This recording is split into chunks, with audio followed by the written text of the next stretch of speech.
পূর্বাচলে আজ থেকে শুরু হলো ঢাকা আন্তর্জাতিক বাণিজ্য মেলার ৩০তম আসর। মেলার উদ্বোধন শেষে বাণিজ্য উপদেষ্টা শেখ বশিরউদ্দিন বলেন, এবারের মেলায় স্থানীয় উদ্যোক্তাদের সঙ্গে বিনিয়োগকারীদের সংযোগ স্থাপনে জোর দেওয়া হচ্ছে। এ মেলার প্রধান লক্ষ্য আন্তর্জাতিক বাজার সম্প্রসারণ। এ সময় পেপার ও প্যাকেজিং পণ্যকে প্রোডাক্ট অফ দ্য ইয়ার ঘোষণা করেন বাণিজ্য উপদেষ্টা।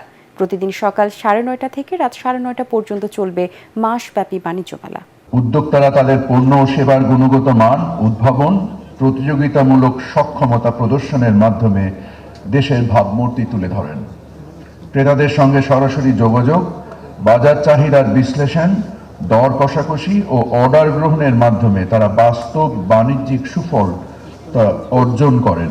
উদ্যোক্তাগণ এই মেলায় অংশগ্রহণের মাধ্যমে নতুন বাজার সম্পর্কে ধারণা লাভ, আন্তর্জাতিক মান ও প্রযুক্তির সঙ্গে পরিচিতি এবং পণ্য উন্নয়নের সুযোগ পাবেন।